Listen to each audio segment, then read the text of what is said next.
ना त्याच्यावर कसला विश्वास ठेवतेस? त्याने दुर्लक्ष केलेलं नाहीये मम्मा. सध्या तो एक खूप महत्त्वाची केस सॉल्व्ह करतोय, त्यामुळे त्याच्यावर खूप मोठी जबाबदारी आहे.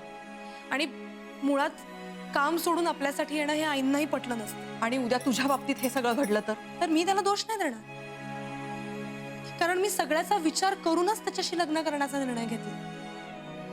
ठीक आहे, मग तुम्हाला दोघांना जे योग्य वाटेल ना ते करा आणि जो हवा तो निर्णय घ्या. मी एक शब्दही या विषयावर बोलणार नाही. पण एक लक्षात ठेव नेहा, जर तशीच वेळ आली ना तर मी शांत सुद्धा बसणार नाही, सांगून ठेवते. मंजुषा,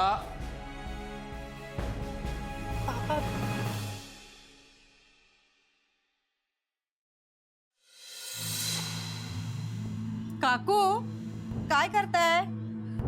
अगं स्वयंपाकाचं बघतीये.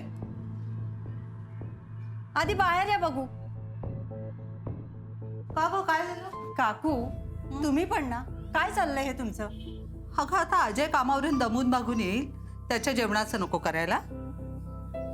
तुम्ही माय लेक ना दोघं एकमेकांची काळजी करत बसा, पण स्वतःची काळजी घेऊ नका. म्हणजे काय? आता हेच बघा ना, भाऊजी सारखी तुमची काळजी करत असतात, पण स्वतः आराम करायचा म्हणून 2 दिवस सुट्टी सुद्धा घेत नाहीत. आणि तुम्ही एवढ्या आजारी आहात पण आराम म्हणून करत नाही. अगं आराम कसला करायचा गं? शिवाय शरीराला ना सवयच नाहीये. आणि सांगू का तुला, मी झोपून राहिले ना की मी जास्तच आजारी असं वाटतं मला. ते काही नाही, तुम्ही हे ठेवा बघू. अगं, आणि अगं, चला काय बाहेर करते? चला. चला काय तरी मी सांगते चला. अगं हो, पण मला काय ते तुम्ही सांगशील? चला बसा. बरं बसते बे. सावकाश. काय ग? हे काय? हे जेवणाचं ताट. अगं बाई, हे कशाला का? कशाला म्हणजे मी करणारच होते तुमच्यासाठी जेवण, आणि अजय भाऊजी सांगून गेलेत आणि आमच्या ह्यांनी पण बजावलंय की तुम्हाला पूर्ण बरं वाटेपर्यंत काही काम करू द्यायचं नाही. मी बोलत काय बसले, तुम्ही जेवा, मी पाणी घेऊन आले. पण जरा तुम्ही सुरू करा जेवायला. बरं बाई.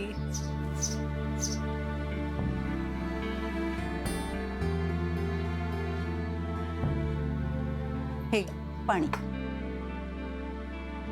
पण मी काय म्हणते काकू, आता भाऊजींच्या लग्नाचं लवकर मनावर घ्या. आता या वयात तुम्हाला कामं जमत नाहीत.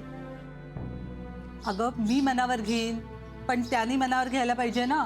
भाऊजी अहो ते तर आपल्याच व्यापात असतात, पण तुम्ही त्यांच्या मागे लागायला हवं ना. असं कर, तूच बोल त्याच्याशी. नको नको, नेहा भेटली ना की मी तिच्याशीच बोलेन. बरं बोल. आणि हो काकू, जेवणानंतर अर्ध्या तासाने ह्या गोळ्या घ्यायच्यात, आठवणीने घ्या. मी इथे बाजूला काढून ठेवल्यात. आणि गोळ्या घेतल्यावर आराम करायचा आहे, लक्षात ठेवा. बरं बाई, तू म्हणशील तसं.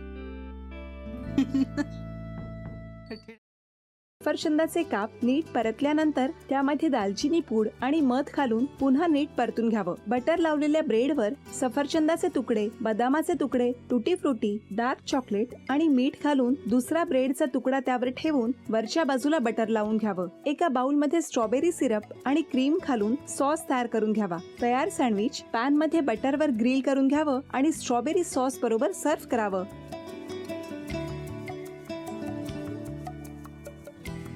हे जेव्हा बोलत होते तेव्हा मी बघत होतो की या दोघांनी स्वतःचा संसार उभा केलाच, पण स्वतःच्या संसाराबरोबर अनेकांच्या आयुष्यात आनंद निर्माण केला.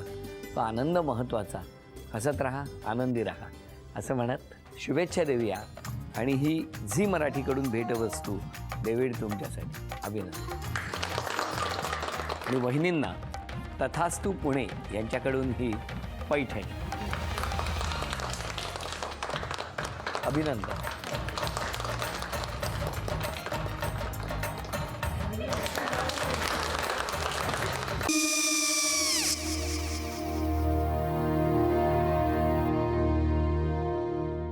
काय गो?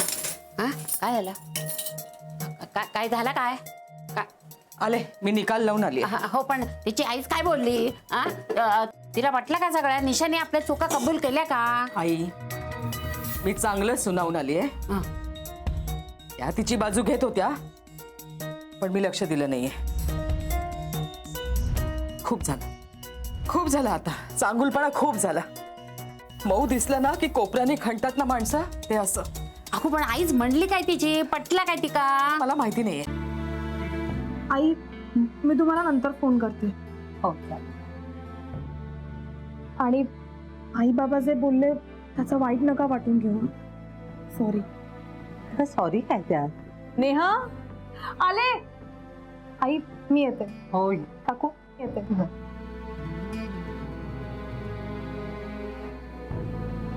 सावकाश जाग. हो हो. मग काय काकू, कधी उडवता लग्नाचा बार? बघूया.